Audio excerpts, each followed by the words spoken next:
Good morrow to you, ladies and gentlemen. Welcome back to the inn. We are going to be hammering out the last bits of the cards since the imminent release of the Mean Streets of Gadgetzan is upon us, and it'll be dropping this Thursday, December 1st. If anything, I'm not going to be wasting any more time trying to explain things. I'm ready to jump right in and just pick up right where we left off last time with Knuckles! Knuckles! He is a 5-cost, 3/7 beast card, and after he attacks a minion, he also hits the enemy hero. This is one of the most perfect legendaries for Hunter, if there could be one that could be created. It does what Hunter does best. Smork, smork, smork, and go face. Especially being able to take care of a minion. You can make it to where, since it's a grimy Goons legendary, and it falls into that line, just buff it up a little bit, and you can just start punching minions and just going, alright, well, that's going to go to your face too, and then that is board control and life drain. It's great. Bob? This is the Hunter legendary you've been waiting for. I kind of like that it can actually just attack a minion and at the same time it hits the face. It's just perfect, I think. It has beast synergy, so it's going to be good for the beast decks. It's going to be good for mid-range decks. It's just going to be good for just Hunter decks in general. So I expect that we'll be seeing this actually be played, unlike some of the other Hunter legendaries we've seen in the past. So I'm actually pretty excited for this card.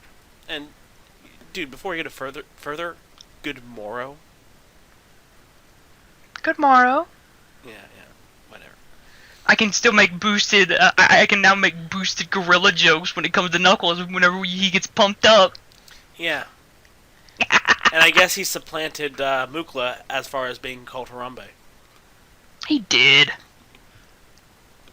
Poor Mukla. There's another girl on the streets, the mean streets of Gadgetzan. He's come with brass knuckles. It's too bad there's not like equipable items, because then we could like equip brass knuckles to Knuckles and see what happens. Hey, there are those Discover cards. Oh yes. So anyway, for each gang, there is a leader, and the leader of the Mean Streets of Gadgetzan, the leader of the Grimy Goons and the Mean Streets of Gadgetzan, and some days I will get my words to work, is none other than Don Honcho, which is of course, a Grimy Goons legendary, which costs 7 with the attack with 5/6 with the battle cry. Give a random minion in your hand 5/5/5. He does what the Grimy Goons in general do, which is buff minions in their hands, only he does it more so. If you're running a Grimy Goon style deck, you're pretty much going to be wanting to run Don Honcho. So it's going to be majorly buff a minion, and if that's what you want, then by golly, you're going to want the boss. If that is not what your deck is about, I would recommend leaving him. Oh my word, just looking at Don Honcho and then thinking about some of the things that I can potentially do with him, with his battle cry buffs, and potentially being able to double that battle cry through Bran Bronzebeard. I'm sitting here salivating a little bit, and it's like, I need to pull you. Just come to me, Don Honcho. We will do great things in the Mean Streets, and let's do this. Anything else, Bob? Punch, punch, punch. Punch, punch, face, face. So, moving on, we get to the neutral legendary of Madame Goya. She is a 6-cost, 4/3 battle cry. Choose a friendly minion and swap it with a minion in your deck. I saw her, and I look at her and I go, because I'm trying to figure out exactly what I would want to flip back into my deck to have something come out of it. Now, like, I know some of the things inside the deck I would want to see pop out. Something like Rag, maybe Yasarj if I'm running it, Ysera, or maybe a taunt creature that I would need to be able to, like, protect myself. But it's just like, with her, I'm not sure. Like, I'm on the fence with her. Because I don't know exactly how well she'll be useful as far as constructed goes. She might be useful in Arena. Just depends. But, yeah. Excuse me. This is a legendary I can only really see being played in, like, I'd say gimmicky type decks that rely on a certain minion, if you want to know what I mean. So your Blood of the Ancient One decks. I'm thinking everything is coming up Ragnaros. I would consider, sending back another minion to bring out, to try to pull out Rag, or to try to pull out essentially your major minion, or a major minion that can really help the deck. In those situations, you're going to be focusing on, I think, Battlecry minions that you want to get back in the deck for use later. I can also see her being really useful in Cabal decks, which we will be getting to in a little bit. Basically, the idea of, in these Cabal Reno decks, where you have your effects like from Kazakus or from Reno Jackson using their effects and wanting to put them back into your deck so that you can draw them back later. In essence, she's kind of like any of these other she's like a return to hand card that we've seen a lot of Pandarians be in general as far as minions. But instead of sending them back to your hand, you're sending minions back into your deck. So this could also help. It can't really combat fatigue or anything, but pretty much you can set yourself up for later. There's a lot of things you can do with this. So I see the potential, but this is not a card that everybody's going to be wanting to put into their decks. This is a card that you're going to put in your deck for a very specific purpose, to try to get, I think, a certain minion that is not Battlecry related to get out on the field as early as possible, or to send a key minion in your deck with the Battlecry back into your deck to draw them later when you really need them again. Okay, so next, if I can find it.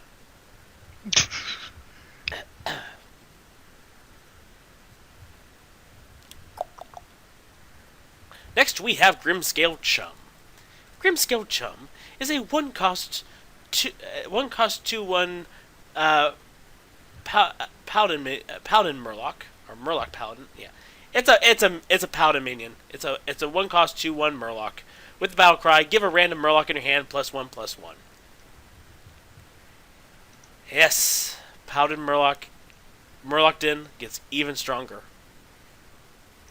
And if you're running Murloc Paladin, I'd say you're going to want to run these, because Murlocs really are all about tribal synergy and just giving a random Murloc, making it more powerful so that it's not really weak when it hits the board and is easily removed. Yeah, I think that Grimscale Chum is going to become a staple in Murloc decks. It's very, very useful, and I think we're definitely going to see it be played. If not for the fact of it being a Paladin common, seeing it be just like a neutral common would probably have been a little bit more fun, especially when you're in Wild. In that way, if you want to play Shaman Murloc and just go blink, blink, blink, and blah, blah, blah, blah, blah, all the Murlocs. Yeah, if this was any other set, I think I would probably agree with you, but this is the Ministries of Gadgetzan, and they're trying to have each gang have different synergies and different strategies, and as such, this fits into the Grammy Goons, which kind of means this has to be a Paladin card. Yeah, and overall, I think Paladin, even though we're going to be seeing some more Murloc deck synergies from Murloc Shaman, which we haven't really seen in a long time, Paladin still is the top class to be playing Murloc, in my opinion. So I think this is the perfect home for the card. Yeah, wishful thinking, if anything. Yeah, I know that's wishful thinking because you've recently been playing some Shaman Murloc, or Murloc. I had to clear a quest out today, and well, I figured that'd be the best way to do it. Anyway, next up we have a 3-card featurette with us going whole hog in a sense. Because we have 3 different hog cards, 3 different rarities, and they each do something upon meeting their summoning condition. So I'll have all 3 up on the screen, and we'll just discuss each one of them. The first one being Leatherclad Hogleader. 6 cost, 6/6. Battle cry: if your opponent has 6 or more cards in hand, gain charge. If you're looking to go up against someone who's playing a control deck, or just has like a lot of cards and they're trying to hold them into their hand, depending on how the meta kind of shapes and shakes out, Hogleader could see some play. I'm not exactly fond of it myself, because that's a difficult condition for Battlecry to meet. But what do I know? I don't know what the meta's going to look like.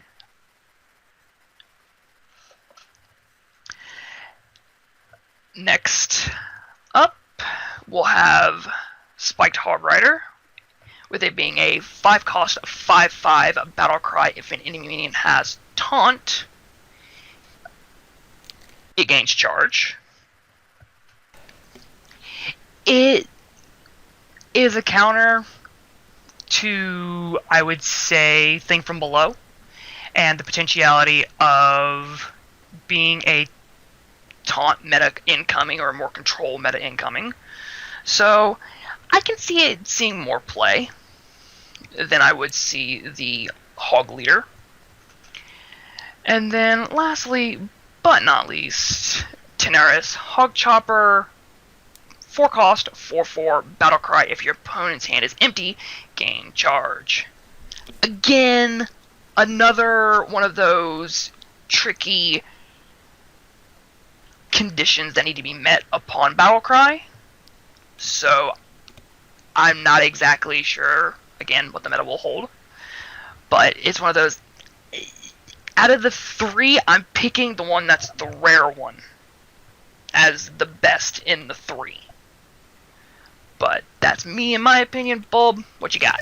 I think it's curious how you describe these as, you have to meet a certain condition and then they do a thing. When they all gain charge. It's not they just do a thing. Each of them do a different thing. It's that they all gain charge. Yeah, they all have to meet a certain condition and then do the thing. And yeah, each of them it's interesting because the Hogleader it's dependent on your opponent having a lot of cards in their hand, which is going to be big in a control style deck. For Spiked Hogrider, it's just taunt, which is actually going to be more common. It's just a more common condition in general, and it can clear out most taunt creatures. And then you just have Tanaris, which is basically going to be dependent on aggro decks. Basically, somebody just outright playing everything. Which actually, funny enough, is I think what Grammy Goons is going to end up. The Grammy Goon decks are probably going to end up overcommitting, I think, a lot more.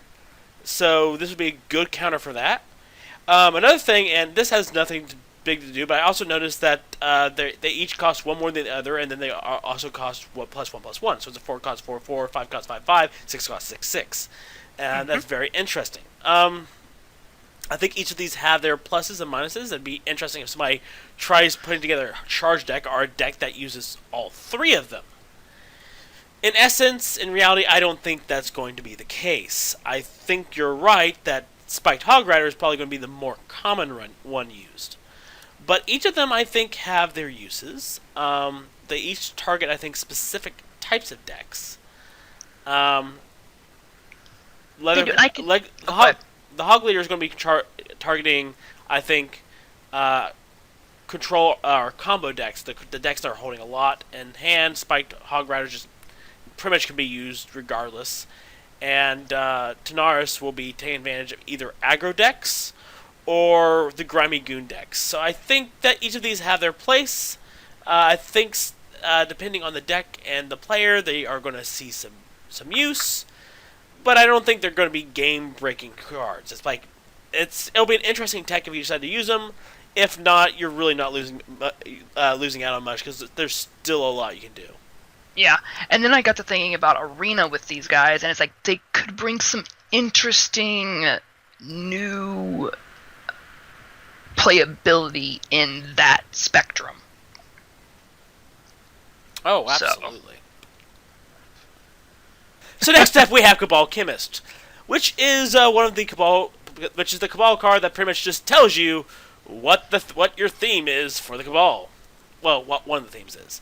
So it's a 4-cost, 3/3 Cabal minion with Battle Cry. Add a random potion to your hand. Yes, ladies and gentlemen, the Cabal love using potions just as much as they love essentially being Reno deck. So from now on, I think we're going to, and this just in general, before we mainly talk a lot about this minion, because I think we're going to be talking about this minion, how important it is to Cabal decks in general, rather otherwise, besides it being whether it's a good card or not. We need to acknowledge that before the decks that would run one-offs of the entire decks, we'd call them Reno decks. I think the terminology for this type of deck is actually going to change after this expansion. In fact, I've started to change my terminology already. I think we're going to stop calling them Reno decks, even though they will all run Reno, and we're going to start calling them Cabal decks. I was more or less thinking Highlander decks, to be honest, but Yeah, I've seen that term as well. I'm preferring the term Cabal decks, so I think no matter what our terminology, just from now on, as we're getting into this new group of cards, it's very important that you know what we're referring to. So the theme of the Cabal pretty much is twofold. Number one, it's basically about running one-offs. And number two, and this is important for Kabal Chemist, they deal in potions. All their spells are potions. So basically, when Kabal Chemist says add a random potion to your hand, is essentially targeting the spells specifically from the Cabal classes in this set, which is kind of ingenious. It kind of limits it down a little bit, and you have pretty much a set group of spells that can kind of appear. I think it's pretty cool. And definitely, when you are running a Cabal deck and you need answers and resources, Kabal Chemist is definitely one that you're going to be running.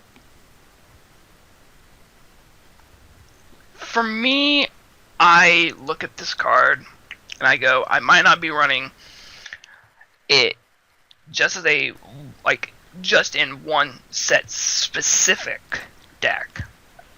I like looking at this and going, okay, I can see where running two of it in something like Control Priest or Tempo Mage or something like that, just to be like, okay, here's this potion that I have just picked up and drawn. Oh, looky there, it looks so nice to me. Like, some of the potions that we'll definitely get into and discuss further down, they've got their hierarchy and ranking. So, I don't want to get too much into it.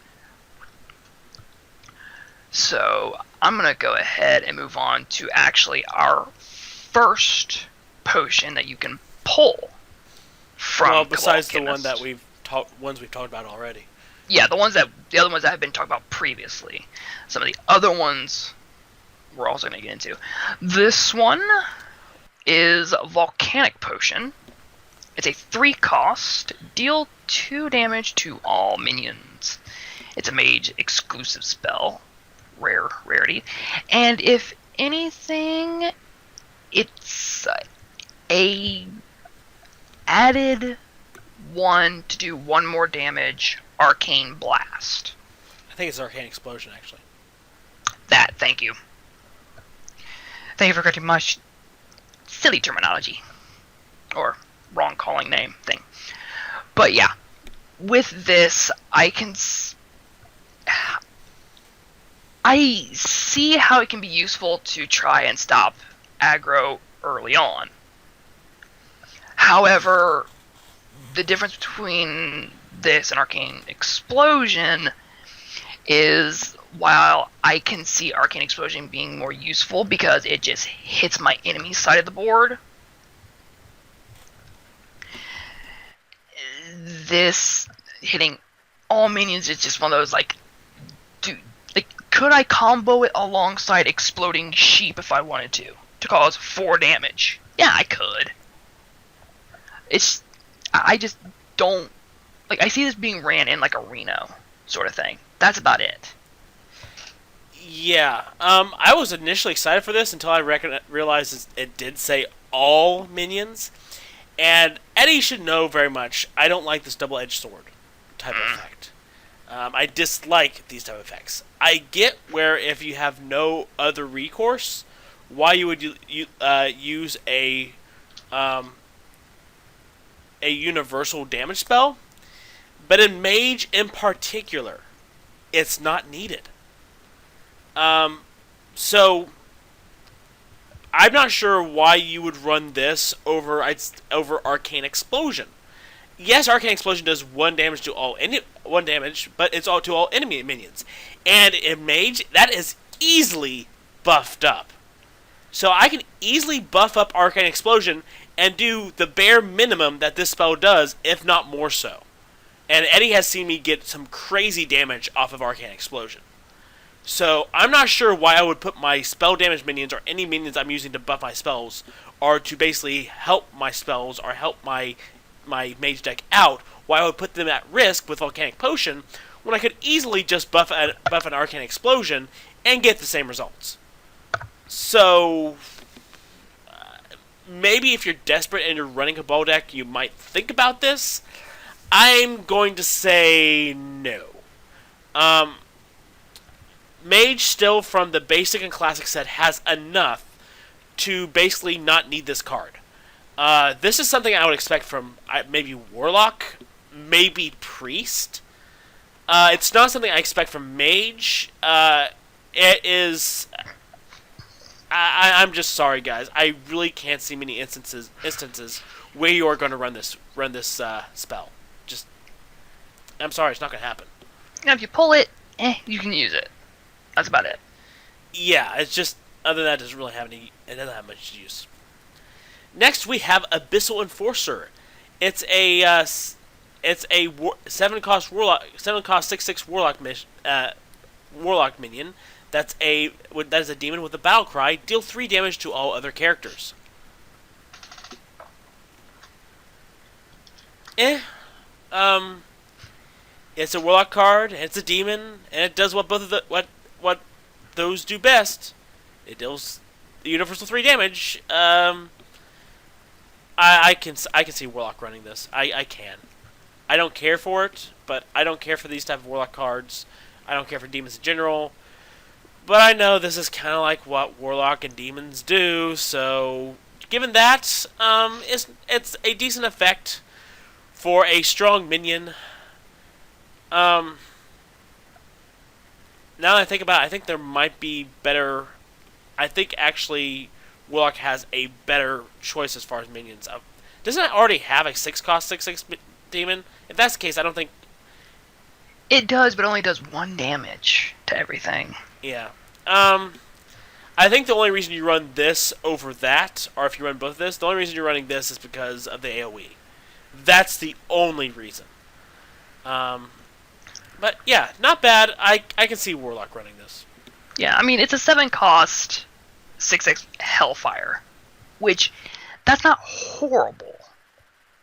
It's nice if you were into that mid to late game, and if, God forbid, the mid shaman's still being ran, drop this, stop having a field. I don't care that I took 3 damage, you're going to stop having a field. And maybe, and this is just me being a little bit optimistic with it, with one of the cards that was revealed in the big dump, I think Abyssal Enforcer, if you don't play it for its Battlecry effect, is a great big body that just kind of makes your opponent go, well, crap. But, anything else, Bob? No, it's a demon. It's a warlock card. Let's move. Next up, we have Inkmaster Solia. She's a 7-cost, 5/5 mage exclusive legendary card with the battle cry, if your deck has no duplicates, the next spell you cast this turn costs 0. I love her already. She's another one of the cards that I know I need to pull, because between her and Kazakus, I can take Kazakus' spell that I craft if I decide to go the 10 route and just go, I want to make that now cost 0 for this turn. Bleh! And cast it. She's definitely going to see play in the Cabal Reno / Highlander deck. And she's just so good. She can make almost any spell cost. She can make any spell cost 0 for that turn. So it's depending on where we sit at the time that she gets played.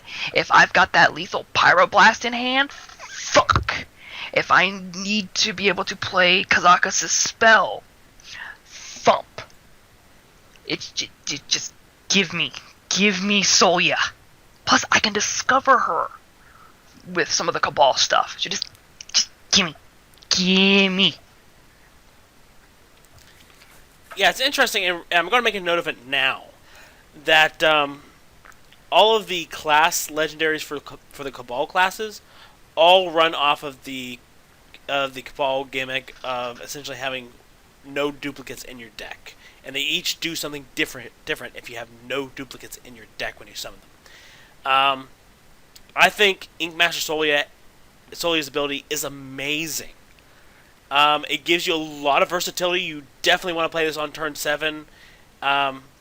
If you have a spell to go with it, because you can do a lot of cool things with this, and I love this. Definitely, when it came to Reno archetypes, it was always Reno Mage was pretty much the one that kind of stood out, and just the fact that now Reno Mage has kind of has an extra oomph in Inkmaster Solia and Kazakus. Yeah, it's going to be a force to be reckoned with. I am really looking forward to it, because the Cabal Mage is going to be able to do a whole lot, and I'm really, really excited. I'm excited to see where this goes. This is going to be amazing. So next up, we have the Potion of Polymorph, which is a 3-cost mage secret, where after your opponent plays a minion, you transform it into a 1/1 sheep. I like this card. I like Polymorph. I don't think it sees enough play in general. It's a very useful mage card to take care of the things you don't want to use, and I think Potion of Polymorph can help in that regard too. Yes, they can play around it, but that means your opponent has to expend resources to try to play around it. I think in general, it's going to still catch your opponent off guard. And I like the idea of this secret. I'm very excited for the secret, and what this means, because it is acknowledging there's some scary stuff out there. We are including some scary things, but hey, you can always turn them into sheep, and you always have answers. And I love it that Mage has these answers, and that it's a very interesting and useful secret. I'm really excited about this one. Now, see, my thing being is you kind of touch on everything that I would have wanted to touch on. But there's one thing that still makes me go, Now, let's say I have a mirror entity on the field, as well as the Potion of Polymorph. Which one goes off first? It's like, do I get to copy that minion, and then that minion on the other side of the field becomes a sheep? Or does it get played, turn into a sheep, and then I get a copy of the sheep on my side of the field?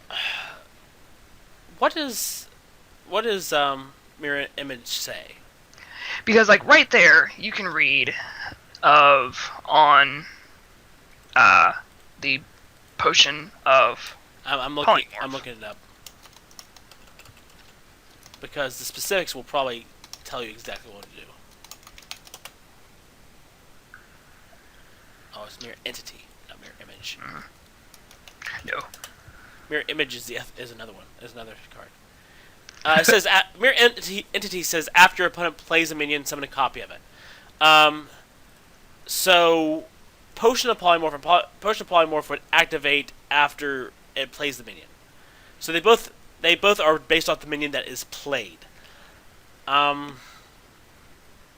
think in general it's something we're probably gonna have to experiment with. But I think Mirror Entity is going to make a copy of the played minion, and Potion of Polymorph will transform the played minion. Let's hope. Because then things get really fun and interesting on how I'm trying to figure out how you're going to play around. That's an experiment we can try running after the set comes out. Because I know, like, we've always done experiments when we want to make sure about how certain card combinations work. We'll throw something together and say, don't do this. Because I remember I had noticed a glitch.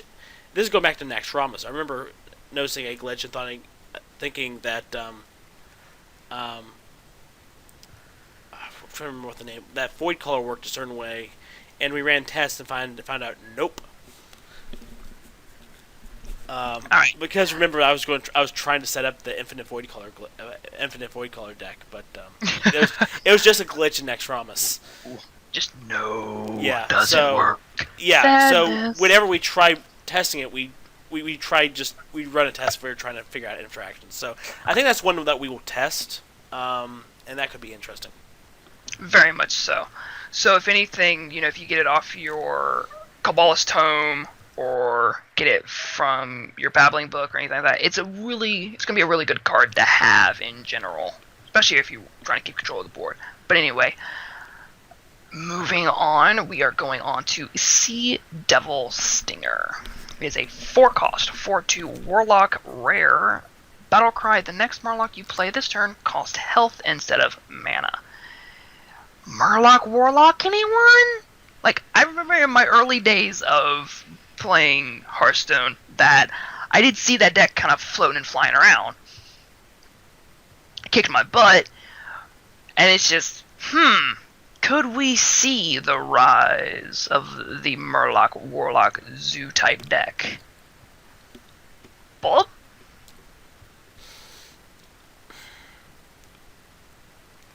I'm just thinking, is this something Blizzard's really trying to push now? Is Murloc Warlock? I get Murloc Shaman. I definitely get Murloc Paladin.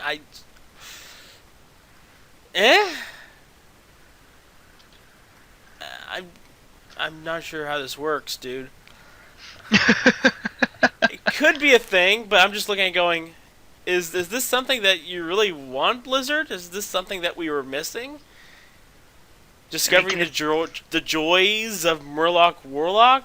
I'm not sure the whole sacrificing health to play another Murloc really works. I'm just not sure how this works. We'll figure it out, I guess. We'll see if it can be viable. Okay. Hey, you can also get it from when you tap Murloc Knight, so I guess it's got that going for it. That's true.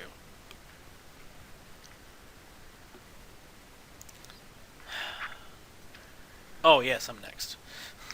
You very much are. Okay, so next we have Bomb Squad. Bomb Squad is a 5-cost 2/2 minion. With the battle cry, deal 5 damage to an enemy minion, and the death rattle of deal 5 damage to your hero. Yay! I get dealing 5 damage to an enemy minion. I'm just wondering if the death rattle is just going to be so extreme that because the death rattle seems so extreme that I'm really wondering whether you really want this in your deck. Because I think any deck that would kind of want to run this card in the first place, it will end up accidentally resummoning this and just shooting itself in the foot. So I'm really not seeing the potential uses for this card. I am. I think there might be some decks that would use them, but I'm just thinking. I know in my Death Rattle deck I wouldn't want this. I wouldn't want to put this in here. I can't think any decks I personally would want to use this in.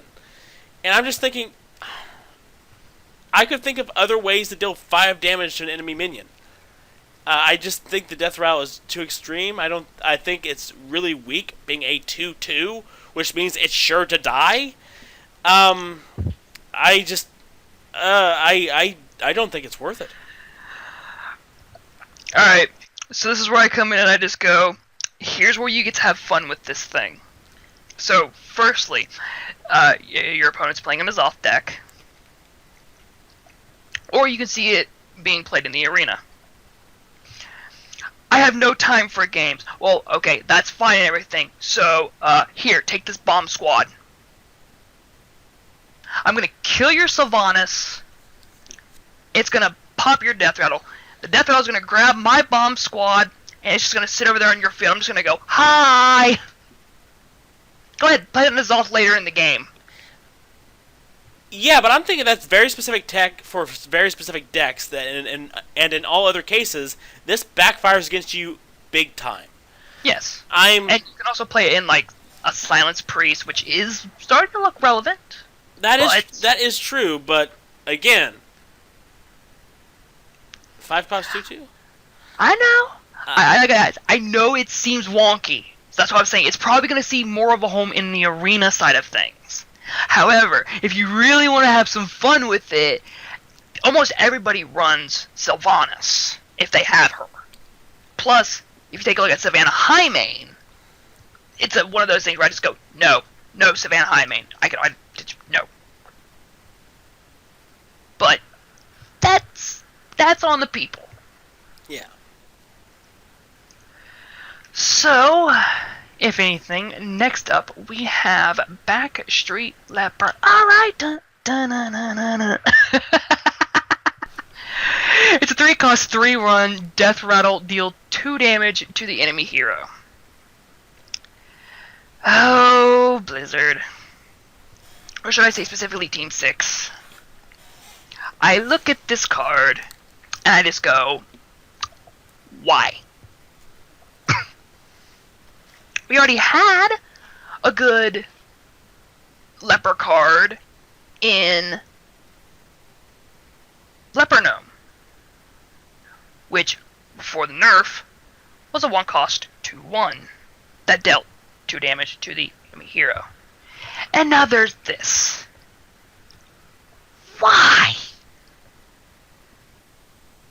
Just... why? Bulb?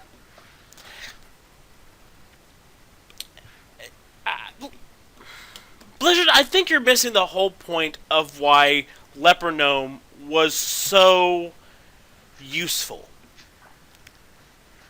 It wasn't the fact that it was a 2/1. Yes, that was important. Yes, I think you made a mistake in nerfing it. But it wasn't the fact that it was a 2/1. It was the fact that it was a 1-cost 2/1 that got its damage through no matter what. You killed it, the enemy hero still got hit by 2 damage. Even as a 1/1, it still has its uses because of its death rattle. Its death rattle does more than its attack. Okay? Leper Gnome was only useful, not only because the price was right. Yes, it was useful because the price was right, but it was useful because its attack matched, and this one was a 2/1, its attack matched the damage it was doing to the hero. And when you nerfed it, the damage done to the hero exceeded its attack, which still made it good. Backstreet Leper, we have a problem. The attack is higher than the damage dealt to the hero. It costs 2 more than Leper Gnome, which means it's essentially adds 1 attack per cost, which makes it. I still think this is vastly over. Basically, as far as costs go, it costs too much, and there's no way anybody is ever going to play it, because it's going to get killed immediately, and it will do less damaging. The death rattle will do less than it would do just attacking face, which means it's a useless card. It is worse than Leper Gnome in any iteration, and you pretty much lost the entire context of what made Leper Gnome a good card. At the very least, the death rattle needs to do 3 damage to the enemy hero. In reality, it probably needs to do 4 damage to the enemy hero. It's just what this card signals to me is complete disconnect from reality. This is not just a bad card. It's a bad card because it means that you just did not get the point of how Leper worked and why it was so good in the first place.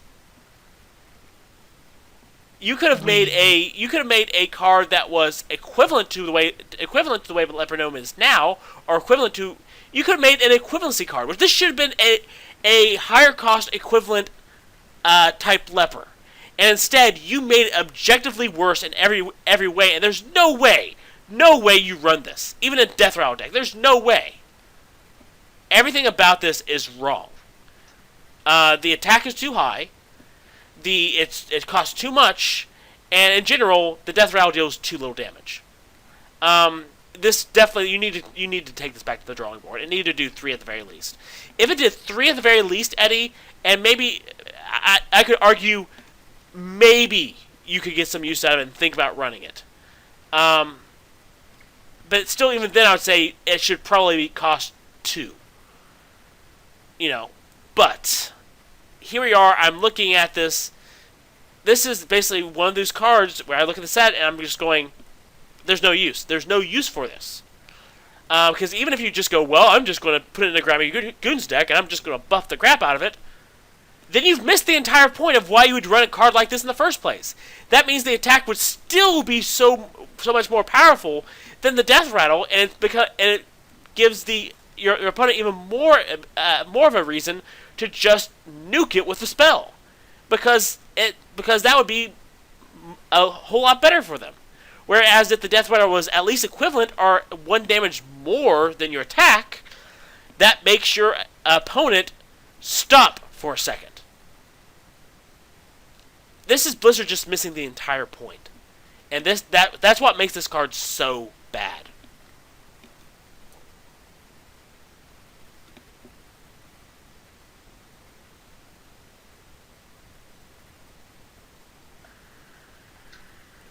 You've got Bloodfury Potion. Yeah, I was just going, wow, I think I just shocked Eddie there. No, I'm just sitting here going, well, I'm going with Bob because no, I knew you were going to rant about it. And I think you knew. I think you knew, because pretty much it's just no. I'm just not mad at whatever because it's a bad card. I think it's a bad card because I think Blizzard completely missed the point. It's just like I look at it and like I said, I knew. Just when I saw it, I'm like, oh, that's going to be a rant. That's going to be a rant. Yeah. I'm a firm believer that that cards are created for certain reasons, that they all are good in certain situations.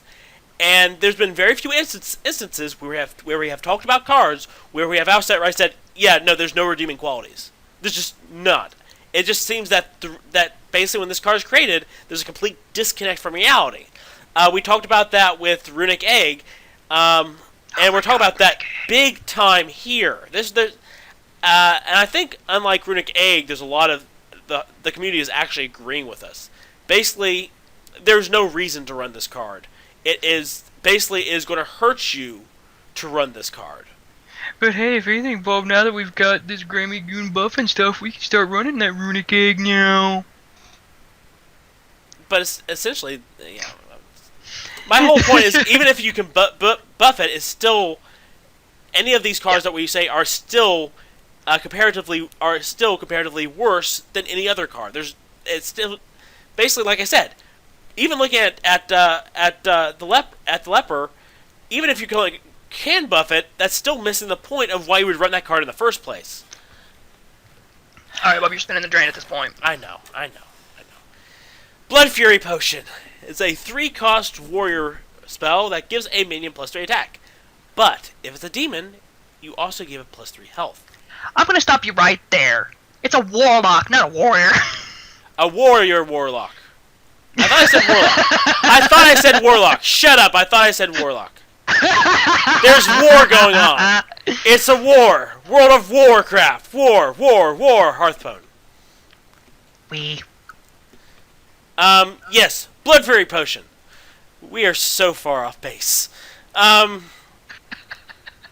Yay! This is stuff I actually want to see, especially in Warlock. Not the it does damage, but if not, it buffs you, which that's fine if it's a demon. But just the fact that this does good things in general. But hey, if you're actually running this the demon travel deck that Warlock wants to run, not Warrior but Warlock, you also get an added bonus. This is a really good card. If you're running a demon deck, you kind of have to run this. I really like this card. Even though I don't run demons and I'm probably not going to run this card, I just really like it. I just think it's really good in general. I mean, if anything, for me, I'm taking a look at it and I'm just going, alright. So if I pull it when I play my Potion Grabber, I can give a creature on my side of the board, if I've got one, +3 attack to be able to run over whatever you just dropped. Or if there's a problem on your side of the field that I need to get rid of. Or if I really want to, and we're getting into that mid-late game area, I'm going to give your creature 3 attack and then we'll big game hunter that thing. Or shadow word it, or just do whatever I need to do to get rid of that bad boy. So, there's a lot of potential here with Bloodfury Potion. Anything else, Bob? Yeah. Alright, so next we get to move into Felfire Potion. It's a 6-cost Warlock card that allows you to deal 5 damage to all characters. Alright, so why is Warlock getting a Ysera Awakens for 6? I mean, I get it. I can understand, board control. And plus, again, with the Potion Grabber, board control and nuke, it's really good. I give it that. But it's just one of those, It just makes me stop and go, Bob? Yeah, on first glance, and just looking at this, is a AoE type spell that Warlock likes using. There's with Hellfire and all that. There's a lot of there's a lot of precedent for this type of cards. But you've also made another point. Given the tools that we have in this expansion, Warlock could very easily play Kabal Chemist and grab a Dragonfire Potion and essentially do the same thing without damaging themselves. They could also very easily play Ysera and get an equivalent spell, which I believe costs less. Yeah, it costs 2. And does the same amount of damage to completely board wipe the entire field. So, at the same point, I'm looking at this going, why does this exist? Because there actually are a lot of other ways that Warlock can essentially achieve the same results, minus damaging themselves. And so that especially 5 damage is not something to just to take lightly. That's a lot of damage to yourself. That's a lot of damage. That's essentially clearing the board, and that is doing major damage, to the opponent, but doing major damage to yourself. And Warlock doesn't have a lot of healing options. Blizzard has not really given Warlock any healing options since the classic set. So Felfire Potion, I think that's its major weakness, and I think if players stop and realize that there are other ways to achieve the same results, I think that maybe we'll see an initial surge in using Felfire Potion. But I think as people realize that, hey, I can achieve the same results by doing this, or I can do something else that's even more effective, I foresee Felfire Potion falling out of favor. Also, if you think, Reno, to be able to heal themselves. Yeah. And if anything, being able to pull it from the Potion Gatherer, it's a board wipe. Let's just call it as that. If you need to be able to control the board towards that mid to late game, it's perfect for that. Yeah. So up next we have Cabal Crystal Runner, which is a 6-cost 5/5 mage minion that costs 2 less for each secret you've played this game. Secret Mage is going to have so much fun, and is going to be able to play this quite effectively. It doesn't have taunt really, and it's each secret you play this game, so it doesn't have to. The secrets don't have to be on the field. So this effectively kind of makes this mage's thing from below. When you think about it, I mean, I'm just excited about this card because I love the artwork. It just, even though I don't have a deck that could use this, I'm just looking going. I have to think of a deck that could use this because this card is just so adorable. I just love the artwork. That just makes me want to use the card even more. Even though I'm just going, I wish I had a better effect or a different effect. But man, this is awesome. I'm kind of excited just because the card is cute. I'm sorry.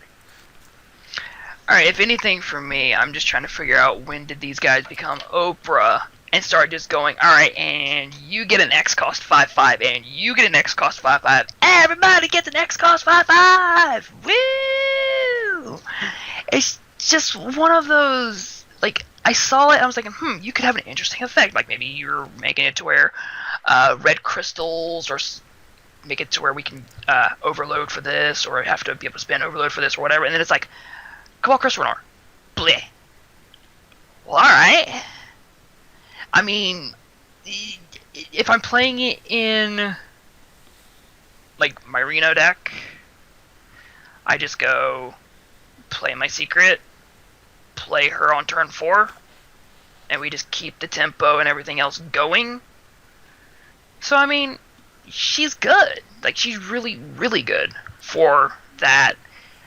And I'm just going, alright, I want to see more of her and play her a lot more. I'm really tempted to make her my Skype avatar right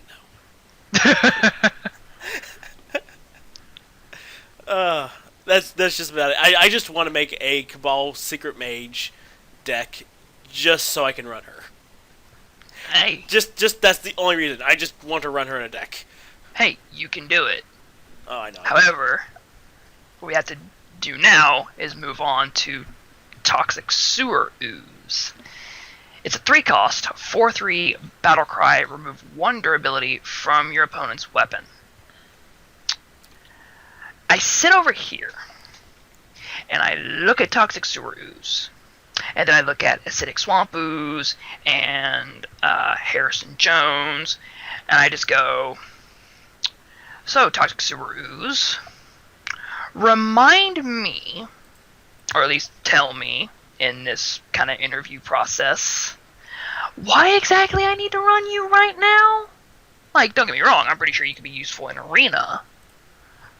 But as far as my constructed deck goes, what makes you something that I want to be able to fit and squeeze into that deck? Because I can't think of anything off the top of my head that would do it. Like, I could play it to try to stave off that Gore Howl. However, I'm looking at Warrior and I'm going, you're going to do the Weapon Warrior boosted thing, and that terrifies me just a little bit. But we'll discuss that more later on. But for now, I'm just looking at Toxic Sewer Ooze. I'm just going, am I going to use you for? What am I going to use you for? Well, yeah, it's objectively worse than Acidic Swamp Ooze, which is cheaper. Because here's the thing, most players are going to be focusing on the effect. Yeah, they're going to be considering the cost and the stats a little bit, and yeah, the stats aren't half bad on this. But, effect-wise, it is objectively worse than Acidic Swamp Ooze, which if your whole point is to counter weapons, you're going to want to run Acidic Swamp Ooze. You're going to want to run Harrison Jones. And if you're going to want to run something that's just there to remove 1 durability from your opponent's weapon, why would you run Acidic Swamp Ooze, Toxic Sewer Ooze, when you could just run Bloodcell Corsair, just play him for 1, and then you can play anything else? There's just... What's the point of this card again? I mean, maybe somebody will go, I can use the battle cry, and then I have a decent minion, but in reality, you're going to be using this as a tech card to counter weapons, and if you're just worried about that, pretty much every other option is better. Yeah.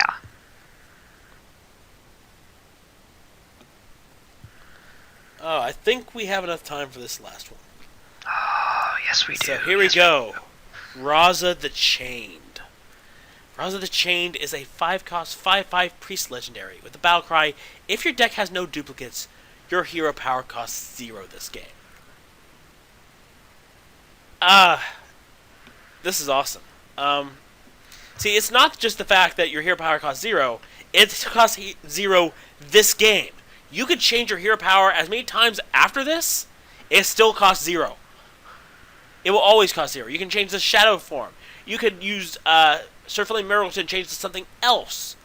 No matter what, it costs 0. And this answers the ultimate priest conundrum of trying to decide whether hero power or play something else, because now you can always hero power. And this objectively makes Inspire decks better. This I'm definitely going to be putting into my legendary deck. And just in general, there's a lot. I mean, yes, it has to be a Kabal deck or whatever. But still, this effectively gives you a lot of options and opens up a lot of possibilities for the type of decks you can build with this. And I'm actually very excited for this because this is not a support type card. This is a card that says, this is what I can do. This is what you've always wanted to do with Priest. It opens up possibilities for you. And not only does it open up possibilities for you always being able to use your hero power, it opens up possibilities for the type of decks you can build. And that's what makes me love this card so much, is because I'm going, what can I build because of this card? I see it. And I'm just going, this is another one that I need to pull. Also, hello Oprah, my old friend. Because, 5 cost 5/5. Woo! And then it's just the effect. It's free hero power. It's free heal. I play Confessor Palatris, and I can just right on the same turn tap. I can play it at 7, tap, heal myself, get a minion. Get a legendary minion for that matter. And then just go. And then also being able to copy a hero power if I want to, be able to change my hero power, be able to use my Justicar True Heart to improve that hero power, and it still cost 0. Yeah. Raza the Chained is going to be a meta-defining card. I will go out and say it. I know I looked at this, and yeah, of course, I talked to Eddie about my legendary deck. But I also thought about it, and I've always been a big fan of Inspire. I don't think a lot of people used it, but I looked at this and said, I want to build a Kabal Inspire deck. Basically, because Raza the Chained would allow me to get maximum use out of Inspire cards. And that is exciting. So, we're pretty much done, at least for this group. We have actually, finished the Grimscale Goons, and we have gone through the entire Kabal. Next time, we are hitting the Jade Lotus as we continue our card breakdown marathon right before the card release happens. I hope you tune into the next video. As always, comment, talk about cards down below, and we'll see you next time. Bye.